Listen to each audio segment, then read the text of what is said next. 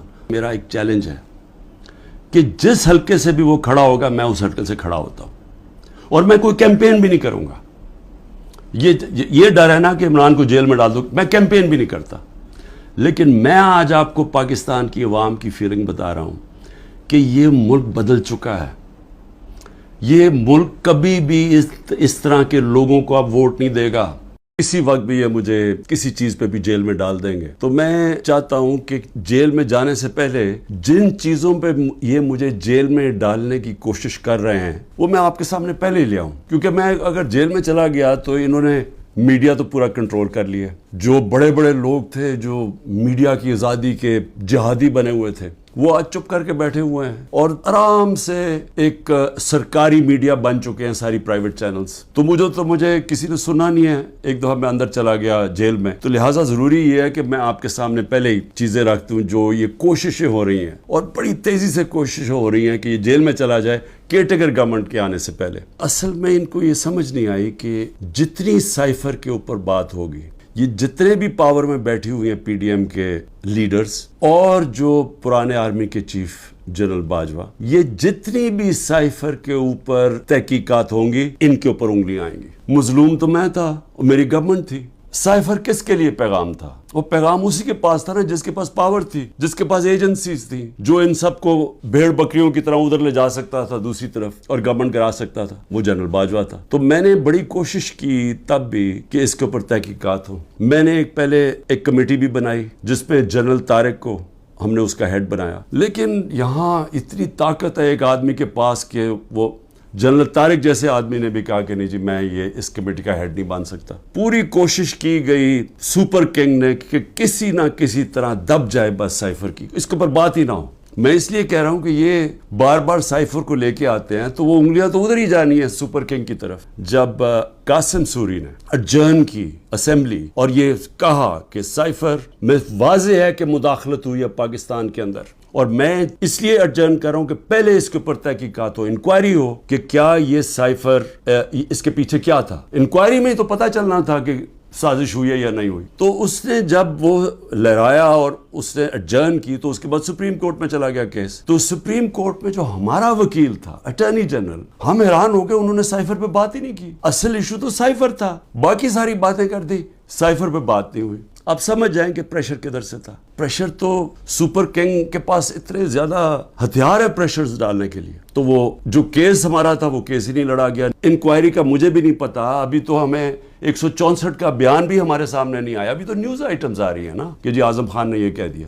ہمارے سامنے تو ابھی کچھ نہیں آیا, کیونکہ میں نے اپنے وکیلوں سے پوچھا تو کسی کی وکیل کو بھی پتہ نہیں کہ وہ کون سا بیان ہے اعظم خان کا جو 164 پہ آتا ہے. یہ تو نیوز آئٹمز آ رہی ہیں. تو ابھی سے ہی وہ کہنا شروع ہو گیا ہے کہ جی اس نے جیل میں جانا ہے جو ایف آئی اے کا ہیڈ ہے. تو ایف آئی اے کی کیا حیثیت رہ گئی؟ القادر یونیورسٹی کیا ہے؟ چیریٹی کی یونیورسٹی. چیریٹی کا مطلب یہ کہ سیرت نبی کے اوپر جو ہمارا جو آئیڈیا ہے کہ لوگ لیڈرز نکلے نبی صلی اللہ علیہ وسلم کی سیرت کے اوپر چل کے, جو دنیا کے سب سے بڑے لیڈر تھے, اس کے اوپر ایک بیس کیا. سارے آج القادر میں مفت پڑھ رہے ہیں, سارے غریب گھرانوں کے, اور وہ یونیورسٹی چل رہی ہے, اور وہ پیسہ جو ہے وہ وہاں لگا ہوا ہے. اس میں عمران خان کا کیا ذاتی فائدہ ہے؟ اس پہ مجھے یہ سمجھا دیں کہ مجھے کدھر سے فائنینشیل بینیفٹ ہوا ہے. یعنی اگر پوچھنا ہے فائنینشیل بینیفٹ تو دیکھیں کہ ملک ریاض نے بلاول ہاؤس بنایا یہاں لاہور کے اندر, ذرا دیکھیں کتنے اربوں روپے کا بنا ہے. وہ دیکھ لیں کہ جو لنڈن کے اندر جو ملک ریاض کا 190 ملین پاؤنڈ آیا, جو آج سپریم کورٹ میں پڑا ہوا ہے, تو اس میں سے 50 ملین پاؤنڈ انہوں نے گھر خریدا ہے لنڈن میں حسن شریف سے, نواز شریف کے بیٹے سے. یہ پوچھیں کہ 18 ارب روپیہ, کم از کم 17-18 ارب روپیہ ہے. 18 ارب روپے کا نواز شریف کے بیٹے کے پاس پیسہ کدھر سے آئے؟ پیسہ بھی یہاں پڑا ہے. اگر وہ کہتے ہیں غلط مد میں آ گیا, وہ گورنمنٹ آف پاکستان میں, بھئی آپ پیسہ پڑا ہوا ہے سپریم کورٹ میں, آپ انہیں کہیں کہ وہاں ادھر ٹرانسفر کر دیں, لیکن ثابت کرنا پڑے گا کہ کیا یہ پیسہ منی لانڈرنگ کا تھا یا نہیں. عمران خان کے اوپر کیا الزام ہے؟ میں جب تحقیقات میں کہ جی وہ جو انہوں نے اسیس کیا تھا, وہ جو آپ نے جو اس کی قیمت تھی گفٹ کی, وہ انہوں نے کم دکھائی ہے. بھئی اگر انہوں نے کم دکھائی ہے, وہ لوگ ابھی بھی بیٹھے ہوئے ہیں, ان سے پوچھیں کہ وہ کم دکھائی ہے. میں تو ان میں سے کسی کو نہیں جانتا. مجھے تو جو ملٹری سیکٹری آ کے بتاتا ہے کہ جی یہ قیمت ہے, یہ آپ نے دینا, میں اسی کے مطابق چلا. جو بھی ہے میرا سارا کچھ ڈکلیئرڈ ہے, سارا کچھ ایف بی آر کے پاس ریکارڈ ہے, ساروں کے اوپر جو بھی میں نے اگر کسی کو بیچا اس کے اوپر ٹیکس دیا ہوا ہے وہ ریکارڈ ہے, سب کچھ ان کے پاس پڑا ہے. کیس ہے کیا؟ وہ کیس ٹرائل پہ چل رہا ہے, جج صاحب بڑی تیزی میں ٹرائل چلا رہے ہیں, سب جوڈس ہے, میں اس کے اوپر بات نہیں کروں گا, لیکن میں یہ ضرور چاہوں گا کہ ایک فیئر ٹرائل میں رہے, موقع ملے موقف رکھنے کا, اور میں یہ ثابت کروں گا کہ اس میں کوئی چیز بھی میں نے غیر قانونی نہیں کی. نیب چیئرمین کو بھی میں ذرا سوچ رہا ہوں کہ ان کا ضمیر شاید جاگ جائے اس چیز پہ. نواز شریف مرسیڈیز سب سے مہنگی گاڑی ہوتی ہے, بی ایم ڈبلیو اور مرسیڈیز مہنگی ترین گاڑیاں ہیں, وہ گاڑی خریدتا ہے جو کہ اس کو اجازت ہی نہیں ہوتی. 6,36,000 روپے میں سب سے مہنگی گاڑی مرسیڈیز 6,36,000 پہ لیتا ہے. پہلے تو کیا اس کی قیمت دیکھی, کوئی مرسیڈیز اتنی سستی آتی ہے, یعنی اس کی قیمت دیکھیں 42 لاکھ, کوئی مرسیڈیز پاکستان میں 42 لاکھ کی آتی ہے, تو اس نے صرف 6,36,000 دیا اس کا. تو پہلے تو چوری تھی کیونکہ آپ گاڑی نہیں نکال سکتے. پھر ذرا قیمت دیکھ لیں. میں اور بھی ویسے یہاں قیمتیں میں دیکھ رہا ہوں کہ میرے سے نیب والے پوچھ رہے تھے کہ جی آپ نے یہ بڑی آپ نے سستی چیزیں لی ہیں, مجھے تو پتہ ہی نہیں تھا, لیکن ذرا یہ میں ایسی میری نظر پڑ رہی تھی, ایک پرلز کا نیکلس وہ سوچیں صرف 27,000 دے کے لیا نواز شریف نے. پھر میں رولیکس گولڈ بریسلٹ اور رولیکس 1,10,000 روپے پہ لے کے لیا. ون رسٹ واچ, کارٹیئر کی رسٹ واچ, چھوٹی بھی نہیں, اور وتھ ڈائمنڈز, ہیرے لگے ہوئے اس کے اوپر, وہ جی بڑی مہنگی انہوں نے خریدی 40,000 روپے میں. تو کیا نیب کو یہ نہیں نظر آیا کہ نواز شریف نے چوری بھی کی, ایک گاڑی بھی, اور قیمتیں انہوں نے نہیں دیکھی. زرداری صاحب دیکھ لیں, 3 گاڑیاں نکالی انہوں نے توشہ خانہ سے, 2 بی ایم ڈبلیوز, سب سے جو اس وقت کی مہنگی ترین بی ایم ڈبلیو کی بھی قسمیں ہوتی ہیں 760U, اور بلٹ پروف, یعنی بلٹ پروف کی قیمت آپ سوچ لیں کہ اس کی قیمت کتنی تھی, 10 کروڑ روپے کی. تو وہ انہوں نے ایک بی ایم ڈبلیو وہ نکالی, پھر ایک دوسرا ماڈل وہ بھی سیکیورٹی والی, 2 بی ایم ڈبلیوز, اور پھر ایک ٹویوٹا لیکسس, یہ بھی بلٹ پروف. شہباز شریف اور اس کے بیٹوں کی آپ نے انکوائری بند کر دی, 7 ارب روپے کی انکوائری آپ نے بند کر دی. 7 ارب روپے کی انکوائری بند کیا کی, جس کے اندر یہ بچ ہی نہیں سکتے تھے. یہاں سے باہر پیسہ چوری کر کے بھجوایا, وہاں سے جس پیسے کی ضرورت تھی وہ انہوں نے ریمیٹنس کے نام پہ لے لیا, اور کوئی سوال نہیں پوچھتا. تو یہ جو شہباز شریف کا سارا پیسہ یہ جو آیا ہے, اس کا زیادہ تر پیسہ جو اس کی دولت میں اضافہ ہوا ہے, انہوں نے پوچھا نا نیب نے کہ جی اضافہ کدھر سے ہوا ہے, جی ریمیٹنسز آئی ہیں. 90% انہوں نے دکھایا یہ جس طرح کہ جی وہ فلانے نے پیسہ بھیجا. جب انہوں نے چیک کیا وہ کون تھا, ایک کوئی پاپڑ والا تھا جو پاپڑ بیچتا تھا, اس نے کوئی کروڑ روپیہ بھیج دیا ان کے اکاؤنٹس میں. پھر دوسرا ایک اور کوئی چینی والا, اس طرح کے لوگ تھے جو کبھی پاکستان سے بھی باہر گئے, ان کے پاسپورٹ پکڑے, ان کے نام پہ پیسے بنے. یہ اوپن اینڈ شٹ کیس تھا. مریم نواز, انہوں نے بی ایم ڈبلیو لی, کوئی مڈل ایسٹ سے کسی ان کو تحفہ ملا. توشہ خانہ میں نہیں بتایا کہ وہ آیا باہر سے تحفہ. جو بھی آپ کو باہر سے